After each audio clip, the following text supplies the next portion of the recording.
नमस्कार दोस्तों, सुभाष की बात में आपका स्वागत है। हमारे देश में किसी भी व्यवस्था को चलाने के लिए जो हमारा संविधान है, उसमें 4 तरह की व्यवस्थाएं बताई गई है। एक हमारी न्यायपालिका है, एक हमारी कार्यपालिका है, एक हमारी विधायिका है और एक हमारा जो प्रशासनिक है ढांचा वो है। ये 4 तरह से हमारी व्यवस्था चलती है। इस 4 व्यवस्था में हम देखते हैं कि जो हमारी कार्यपालिका है, वो तो इम्प्लीमेंट करती है। जो हमारी विधायिका है वो चाहे विधानसभा हो चाहे वो लोकसभा हो, वहां नियम कानून बनाती है। न्यायपालिका ये देखती है कि जो हमारे कानून है वो कानून के अनुसार जो संविधान ने हमको अधिकार दिए हैं वो, और हमारे जो कानून में प्रावधान है वो, और हमारा विवेक, ये तीनों चीज को देखकर जो है वो न्यायपालिका निर्णय लेती है। पर हम इधर देखते हैं कि हर बार ये हो रहा है कि एक दूसरे के क्षेत्र में लोग अतिक्रमण करते हैं और जब कहीं न्याय नहीं मिलता तो लोगों को अंततः न्यायपालिका के पास जाना पड़ता है। और न्यायपालिका के पास इतने केस लंबित हैं, चाहे वो हम सुप्रीम कोर्ट की बात करें, चाहे हाई कोर्ट की बात करें, चाहे जिला न्यायालय की बात करें, चाहे तहसील न्यायालय की बात करें, सभी स्तर पे, चाहे राजस्व न्यायालय हो चाहे न्यायिक न्यायालय हो, सब जगह केस लंबित है। बावजूद इसके बहुत सारे मामले जब हाई कोर्ट में जाते हैं, सुप्रीम कोर्ट में जाते हैं, तो उनमें कभी कभी सरकारों को आड़े हाथों उनको लेना पड़ता है, क्योंकि सरकार लगातार कुछ इस तरह के काम करती है कि वो अपने अधिकार क्षेत्र में उल्लंघन करती है, एक पक्षपात करती है, और दिखता है कोर्ट को साफ तौर से कि सरकार का रवैया क्या है। अगर हम पिछले साल 2 साल की घटनाओं पर नजर डालें तो हमको 2-3-4 टिप्पणियां, बड़ी तल्ख टिप्पणियां जो है वो सुप्रीम कोर्ट की या हाई कोर्ट की सरकार को लेकर सुनने देखने मिलती है। तो सरकार से सबसे पहले अभी हाल ही में जिस घटना को लेकर मैं आपसे बात कर रहा हूं कि सरकार को सुप्रीम कोर्ट ने आरक्षण क्यों नहीं लागू किया, और आप लोग क्या कर रहे हैं, राज्य में आपकी सरकार है, आप दूसरी राज्य सरकारों के खिलाफ तो कड़ा रुख अपनाते हैं जो आपके प्रति जिम्मेदार नहीं है, लेकिन आप अपनी ही राज्य सरकारों के खिलाफ कुछ नहीं करते। सुप्रीम कोर्ट में मंगलवार को पूर्वोत्तर राज्य नागालैंड में महिलाओं के आरक्षण मुद्दे पे सुनवाई हुई। इस दौरान शीर्ष अदालत ने केंद्र सरकार को कड़ी फटकार लगाई। केंद्र पर निशाना साधते हुए अदालत ने कहा कि भाजपा शासित राज्यों में वो कार्रवाई करने में विफल रही है।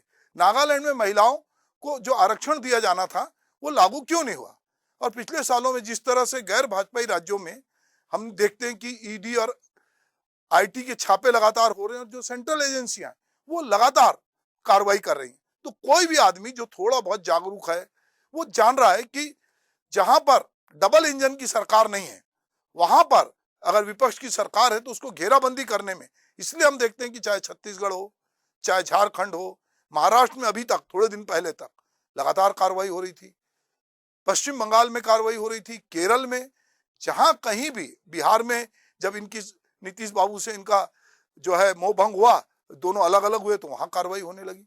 तो हम देखते हैं कि लगातार केंद्रीय एजेंसियों का दुरुपयोग हो रहा है। तो आम आदमी के मन में सवाल उठता है कि क्या भ्रष्टाचार सिर्फ गैर भाजपाई राज्यों में, बाकी राज्यों में ऑल इज वेल की स्थिति है?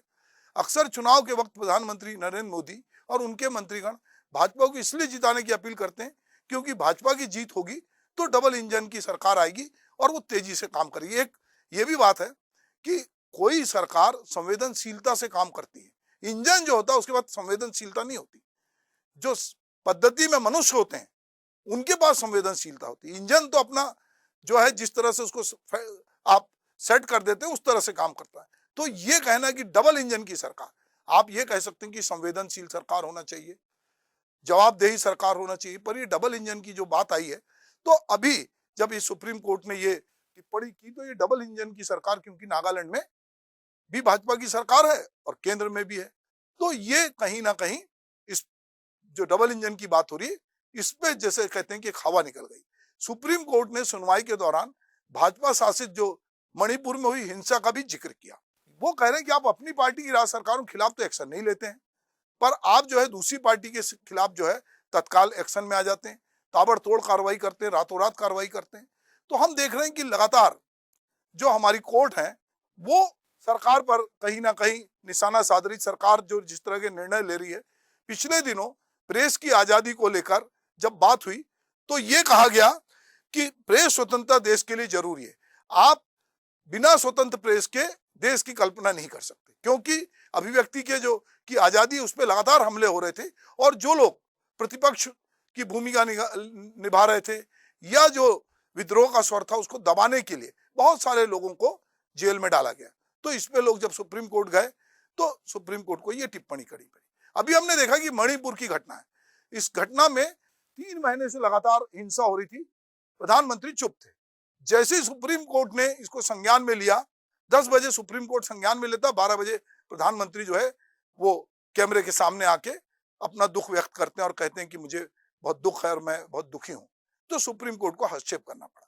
पहलवानों के मामले में देखें, महिला पहलवानों के मामले में, तो यहां भी हमने देखा कि महिला पहलवान लगातार अनशन कर रहे थे, प्रदर्शन कर रहे थे, कोई सुन नहीं रहा था। पर जब सुप्रीम कोर्ट और कोर्ट में गए ये लोग, तो तब जाकर कहीं जो है कार्रवाई शुरू हुई, क्योंकि वो बहुत दबंग सांसद थे भाजपा के, उनके खिलाफ कोई कार्रवाई नहीं हो रही थी, तो कोर्ट को हस्तक्षेप करना पड़ा। हम देख रहे हैं कि लगातार कई मामले में लोगों को जब कहीं राहत नहीं मिल रही है तो लोग कोर्ट में जा रहे हैं, और कोर्ट देख भी रहा है, कोर्ट ये महसूस भी कर रहा है कि किस तरह से सरकारें बदले की कार्रवाई कर रही हैं, एक तरफा कार्रवाई कर रही है। जहां पर उनकी सरकार है वहां पे सरकार मौन है, वहां पर कोई कार्रवाई नहीं करती। पर जहां विपक्षी सरकार है वहां पर जिस तरह से ताबड़तोड़ कार्रवाई होती है। हमने देखा कि जजों की नियुक्ति को लेकर भी हमारे देश में बड़ा बवाल हुआ। सुप्रीम कोर्ट का जो अधिकार था उसको छीनने की कोशिश हुई, और जो तत्कालीन विधि मंत्री थे किरण रिजिजू, वो उन्होंने उनको बाद में हटना भी पड़ा और एक नए तरह की बहस हुई, क्योंकि सरकार अघोषित रूप से जजों पे लगाम लगाना चाहती थी, जो ये संभव नहीं हो पाया। पर जजों को अलग अलग तरह के प्रलोभन है। हमने देखा कि हाल ही में सुप्रीम कोर्ट के एक चीफ जस्टिस महोदय रिटायर हुए, उनको राज्यसभा की सदस्यता मिल गई। अलग अलग जजों को जो है वो रिटायरमेंट के बाद बहुत सारे ऑफर होते हैं। तो जिस जगह हमको लगता है कि न्याय निष्पक्ष होगा, न्याय किसी की तरफ नहीं झुकेगा, सरकार अपने प्रलोभन से, अपने दबाव से, अपने प्रभाव से न्यायालय को भी अपनी ओर करना चाहती है। पर जैसा हम समझते हैं कि न्यायालय अभी भी जिम्मेदार है, इसीलिए जब न्यायालय इस तरह की टिप्पणी करता है और जब वो कहता है कि आप डबल इंजन की सरकार है, तो हमको ये बात भी समझना है कि जहां जगह जगह ये गाना गाया जा रहा है कि डबल इंजन की सरकार है, अभी हम कुछ आंकड़े देख रहे थे, तो जहां पे भाजपा की सरकार थी जिन राज्यों में, उन राज्यों में जो महिला अत्याचार थे उसका आंकड़ा बहुत आगे था। तो वो आंकड़े जो है उसको ये प्रदर्शित नहीं करते। जहां पर आपको किसी पे हमला करना होता है, आप वहां के आंकड़े प्रदर्शित करते हैं। आप अपनी सरकारों को हर जगह बचाते हैं। आपको लगता है कि सब जानते हैं कि पूरा सिस्टम किस तरह से काम कर रहा है। कश्मीर से कन्याकुमारी तक सिस्टम एक सा है, कट एक सा है, पर जहां आपकी सरकार होती है वहां पर वो आपको लगता है कि ये सब राम राज्य है। या जब कोई आपकी पार्टी में शामिल हो जाता है तो आप उसको कहते हैं कि वो शुद्ध हो गया। तो जैसे आपकी पार्टी नहीं हुई, कोई गंगा हो गई जिसमें लोग डुबकी लगा के पवित्र हो जाते हैं। तो न्यायालय भी ये सारी चीजें रोज देखता है, रोज पढ़ता है, मीडिया के जरिए उसको बहुत सारी चीजें देखने, सुनने, समझने मिलती है, और जो याचिकाएं उनके सामने आती है उनको भी न्यायालय देखता है। तो ये जो अभी महिला आरक्षण को लेकर जिस तरह की बातचीत हुई और जिसपे डबल इंजन सरकार पे जिस तरह का सुप्रीम कोर्ट ने टिप्पणी की, वो निश्चित रूप से वो बताती पूर्ववर्ती टिप्पणियों को लेकर भी कुछ टिप्पणियां ऐसी है कि आप अंधे हो सकते हैं, हम अंधे नहीं हो सकते। कोर्ट ने पहले इस तरह की टिप्पणी की कि सरकार अंधी हो सकती है पर हम भी आग पे पट्टी बांधकर नहीं बैठ सकते, क्योंकि हमको सबको देखना है, न्याय सबके लिए है और न्याय में किसी को कोई भेदभाव नहीं है। वो कोई पार्टी, कोई रंग देखकर न्याय नहीं करती। इसीलिए लोगों को लगता है कि हमारे पास यदि कोई अंतिम विकल्प है तो वो न्यायालय है। इसलिए लोगों की सामर्थ्य हो ना हो वो कोर्ट में जाते हैं, महंगे वकील करते हैं और अपनी बात रखते हैं। बहुत सारे लोग जनहित याचिका भी लगाते हैं और बहुत सारी चीजों पे लगाम भी लगता है और न्यायालय निश्चित रूप से हस्तक्षेप करता है। तो ये जो मामला है नागालैंड का, जहां पे महिला आरक्षण की बात हो रही थी और ये आरक्षण महिलाओं को नहीं मिला, हम देखते हैं कि राजनीतिक पार्टियां महिलाओं को आरक्षण देने के मामले में क्या सोचती हैं। अगर हम पंचायती राज अधिनियम जो कांग्रेस का लाया हुआ है उसमें महिलाओं को 50% आरक्षण मिलता है, पर विधानसभा और लोकसभा में कितनी बार महिला बिल आया पर कोई भी उसको पास नहीं होने दे रहा है। जबकि अलग अलग पार्टियों में बहुत सारी महिलाएं नेतृत्व करती हैं पर महिला बिल 50% में पास नहीं हुआ। पंचायती राज में हो गया, अभी नगरीय प्रशासन में भी 50% की व्यवस्था होने जा रही है।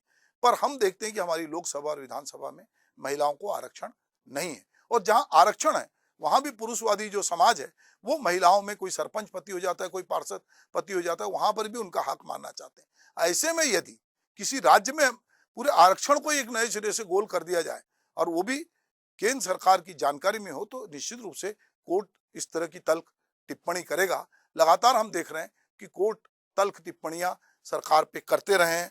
इसके पहले मैंने जैसे कहा कि बहुत बार सरकार पर जो कामकाज पर लेकर कोर्ट ने अलग अलग टिप्पणी की है। बहुत सारी घटनाएं, बहुत सारे निर्णय को हम कोर्ट कर सकते हैं, पर हमारी भी अपनी एक समय सीमा होती। पर मूल मुद्दा यह है कि जो चारों हमारे सिस्टम के पार्ट हैं, चाहे वो विधायिका हो, चाहे वो न्यायपालिका हो, चाहे कार्यपालिका हो, तो ये सारे जो हमारे तंत्र हैं, ये सारे तंत्र जिनकी जो भूमिका है, अगर वो भूमिका सही ढंग से निर्वाह करेंगे तो निश्चित रूप से हमें लगता है कि जो हमारा लोकतंत्र है, जो हम अमृत महोत्सव मना रहे हैं, वो लोकतंत्र और मजबूत होगा।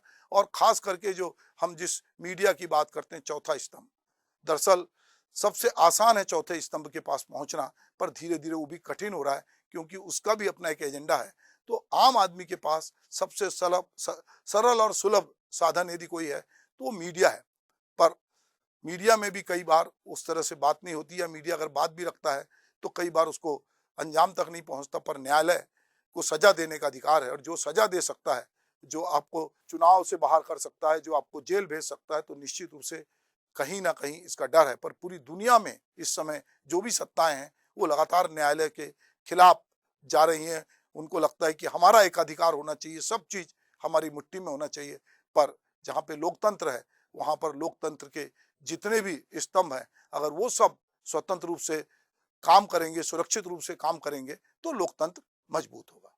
तो दोस्तों, हम बात कर रहे थे कि जो कोर्ट है, खास करके हमारा सुप्रीम कोर्ट है, वो किन किन मामलों में लगातार सरकार को फटकार लगाता रहा है।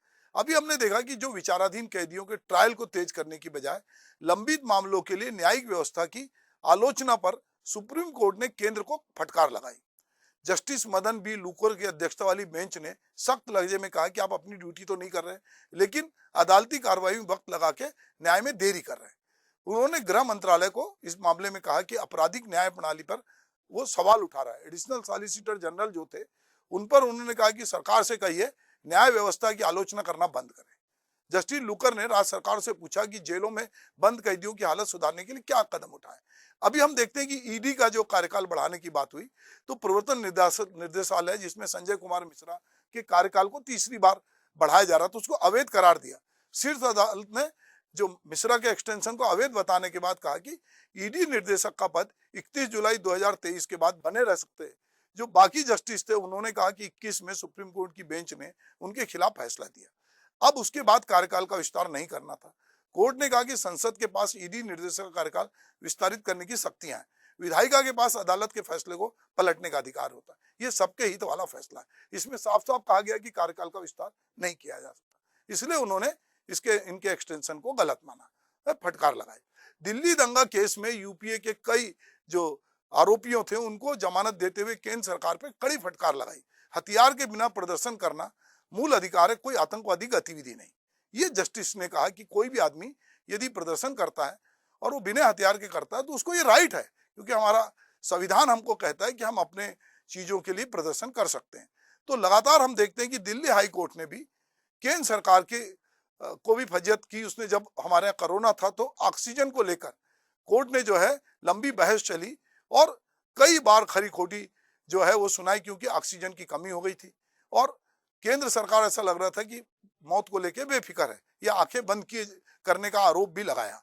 और उन्होंने कहा कि ऑक्सीजन की आपूर्ति में यदि कमी होगी तो हम टांग देंगे, यहां तक कि शब्द भी कहना पड़ा। उनको कहना पड़ा कि आइवरी टावर में रह रहे हैं आप लोग देख नहीं रहे हैं। तो ऐसी जो फटकार है, ये चाहे हाई कोर्ट हो चाहे केंद्र सरकार हो, जब केंद्र सरकार ने 18 से 44 साल के लोगों के वैक्सीनेशन के लिए टीका खरीदने की जिम्मेदारी राज्य पे छोड़ दी, तो सुप्रीम कोर्ट ने उस समय भी जम के फटकार लगाई। उसने कहा कि आपकी वैक्सीन पॉलिसी क्या है, आपने 18 से 44 साल कैसे तय किया, आपने 35,000 करोड़ रुपए का प्रावधान आपने किया है, तो वैक्सीन खरीदने का जिम्मा आप राज्यों पे क्यों छोड़ रहे हैं। तो लगातार हम देखते हैं कि चाहे हाई कोर्ट हो, चाहे सुप्रीम कोर्ट हो, वो लगातार, चाहे कोरोना जैसा महामारी हो, चाहे वो बाकी रूटीन की बात हो, कहीं ना कहीं वो हर मामले में उन्होंने अपनी भूमिका बताई है, हस्तक्षेप किया। डिजिटल डिवाइड का को लेकर भी कोर्ट ने केंद्र सरकार को आईना दिखाया। जो कोविन ऐप के जरिए रजिस्ट्रेशन किए जाने की अनिवार्यता पे उन्होंने उस समय गंभीर प्रश्न खड़े किए थे कि नीति निर्माताओं को जमीनी परिस्थितियों से वाकिफ होना चाहिए और उसी के मुताबिक उनको नीति बनाना चाहिए।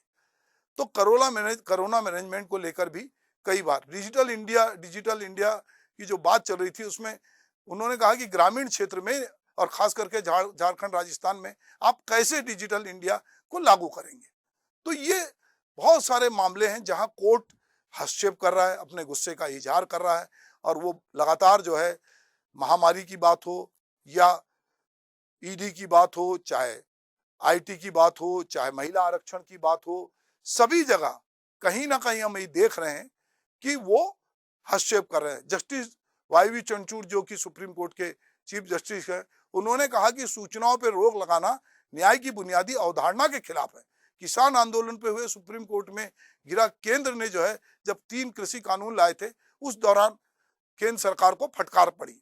तो किसान का मुद्दा, जैसा मैंने कहा कि चाहे मामला किसान का हो, चाहे मामला कोरोना से पीड़ित लोगों का हो या डिजिटल इंडिया का हो, हर जगह लगातार हम देख रहे हैं कि केंद्र सरकार हो चाहे राज्य सरकारें हो, न्यायालय वो उसमें कहीं ना कहीं फटकार लगाती है। अपील में देरी जब हुई तो सुप्रीम कोर्ट ने फटकार लगाई और ये कहा कि ये घूमने की जगह नहीं है। जब आप चले आए सुप्रीम कोर्ट में अपील दाखिल करने के 737 दिन बाद आप माफी मांगते हुए आप यहाँ आ रहे हैं, तो ये कोई घूमने की जगह नहीं है जो आपका जब भी जी चाहेगा आप चले आएंगे। Justice SK. कौल और जस्टिस ए.एस. ओका की पीठ ने देरी के लिए लोगों ने उनसे माफी मांगी और 25,000 रुपए जुर्माना भी लगाया। तो हम देख रहे हैं कि न्यायालय बहुत सारे मामले में हस्तक्षेप कर रहा है। सीवीसी की रिक्तियों पर 3 सप्ताह में उसने जवाब मांगा। केंद्रीय सतर्कता आयोग में अरसे से खाली जो पद थे, उसको लेकर केंद्र ने नोटिस जारी किया। तो लगातार, चाहे मैंने कहा कि हर मामले में, तो कई बार ये सोचना पड़ता है कि क्या सरकारों में रूटीन के काम नहीं होंगे? क्या बिना न्यायालय जाए लोगों के काम नहीं बनेंगे? क्या नियुक्तियों के लिए लोगों को परेशान होना पड़ेगा? वन रैंक वन पेंशन के बकाये को लेकर भी सरकार को सुप्रीम कोर्ट को कहना पड़ा कि कानून अपने हाथ में ना ले, नोटिफिकेशन लेना होगा। ये भी वन रैंक वन पेंशन पे केंद्र सरकार को उन्होंने झटका दिया और 25 लाख पूर्व सैनिकों की बकाया पेंशन का भुगतान करने के लिए नोटिफिकेशन जो रक्षा मंत्रालय ने निकाला था, उस पर फटकार लगाई और तत्काल प्रभाव से उसे वापस लेने को बता दें।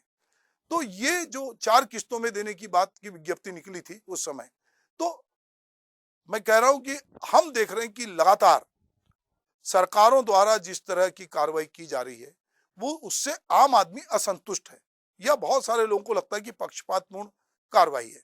तो इसीलिए सुप्रीम कोर्ट को जो है हस्तक्षेप करना पड़ता है और यहां तक कि सुप्रीम कोर्टों को जजों की नियुक्ति में देरी पर भी केंद्र सरकार को उनको फटकार लगानी पड़ी, क्योंकि कॉलेजियम की ओर से जो भेजे गए नामों को मंजूरी देने में देरी हो रही थी। तो अटॉर्नी जनरल से पूछा कि कॉलेजियम से भेजे गए नामों पे अभी तक सरकार ने मंजूरी क्यों नहीं दी।